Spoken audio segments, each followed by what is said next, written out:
Praise the lord. ఈరోజు వాక్య భాగం 1 కొరింథీయులకు రాసిన పత్రిక 1 అధ్యాయము 9వ వచనం. మన ప్రభువైన యేసుక్రీస్తు అను తన కుమారుని సహవాసమునకు మిమ్మును పిలిచిన దేవుడు నమ్మదగినవాడు. ఈరోజు ఈ వాక్య భాగం ద్వారా దేవుడు మనతో మాట్లాడుతూ ఉన్నారు. ఈ 1 కొరింథీయులకు రాసిన పత్రిక 1 అధ్యాయము 9వ వచనం గనుక మనం చూస్తే, యేసుతో పాటు సహవాసానికి మనల్ని పిలిచినవాడు నమ్మదగినవాడు. Having fellowship with our God, మన ప్రభుతో మనం సహవాసం కలిగి ఉండడం. వాక్యం వింటున్న ప్రియమైన వారులారా, మనం చాలాసార్లు మనుషులతో ఎక్కువ సమయం గడిపినప్పుడు మనుషులు మన హృదయాన్ని గాయపరుస్తూ ఉంటారు. వాళ్ళ మాటల్లో ఏదో ఒక మాట మన హృదయాన్ని గాయపరుస్తూ ఉండిద్ది. మనుషులతో ఎక్కువ సమయం గడుపుతూ ఉన్నప్పుడు అవర్స్ టుగెదర్ బ్యాటరీ డ్రైన్ అయిపోతుందా అన్నట్టు ఉంటుంది. లోపల ఒక ఎంప్టీనెస్ వచ్చేస్తుంది. ఏంటి ఇంతసేపా ఇట్లనా, ఒక సాటిస్ఫాక్షన్ అనేది ఏముండదు, ఒక తృప్తి ఉండదు.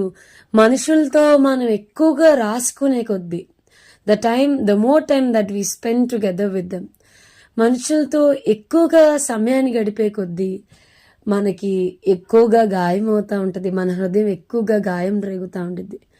మనుషులు గాయపరుస్తూ ఉంటారు, ఇంటెన్షనలీ ఆర్ అన్ఇంటెన్షనలీ. కావాలని కాకపోవచ్చు, అనుకోకుండా కావచ్చు. చాలాసార్లు నా మట్టుకు నేను ఈ మాటలు అనుభవంతో చెప్తా ఉన్నా. చాలాసార్లు మనుషుల్ని ఎక్కువగా ప్రేమించినప్పుడు మనం ఎక్కువగా గాయపరచబడతా ఉంటాం. వాళ్ళు మనల్ని అంతగా తిరిగి ప్రేమించట్లేదనో, మనల్ని నిర్లక్ష్యం చేస్తున్నారనో, లేదా వాళ్ళ మాటల ద్వారాను. మోస్ట్ ఆఫ్ ది టైం చాలామంది, లేదా నేను వ్యక్తిగతంగా టచ్ మీ నాట్ లాగా ఒక ఆల్చిప్ప దాని లోపలికి తలకాయ బయట పెడితే దాన్ని టచ్ చేస్తే లోపలికి ఎట్లా పోయిద్దో, గాయం అయిపోయినప్పుడు లోపలికి వెళ్ళిపోతూ ఉంటాం. వాళ్ళతో మాట్లాడడానికి, వాళ్ళని ఫేస్ చేయడానికి కాస్త ధైర్యం ఎక్కువ తెచ్చుకోవాల్సి ఉంటుంది. నేనైతే ఈ మాటల అనుభవంతో చెప్తున్నా. మనుషులు గాయపరుస్తారు, ప్రభువు అలా కాదు.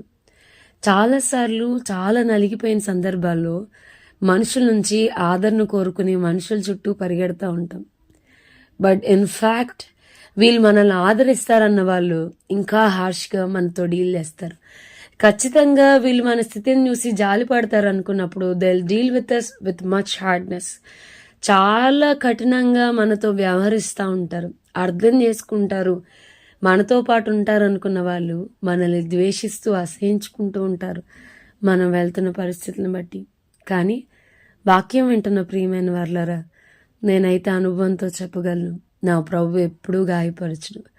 ఆయనతో ఎంత ఎక్కువగా మనం సమయం గడుపుతామో మన మనసుకి అంత నెమ్మదిగా ఉంటుంది, మనకంత గొప్ప ఆదరణ కలుగుద్ది, మనకంత గొప్ప సమాధానం, మనకంత గొప్ప సంతోషం. ప్రభుతో ఎంత ఎక్కువ సమయం గడిపితే అంత గొప్ప ఆదరణ కలుగుతుంది. ఆయన ఎప్పుడు గాయపరచరు.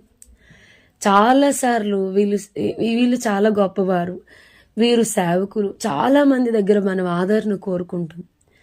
కానీ ప్రభు ఇచ్చేంత సమాధానం, ప్రభు ఇచ్చేంత కంఫర్ట్ అనేది వేరెక్కడా మనకి దొరకదు.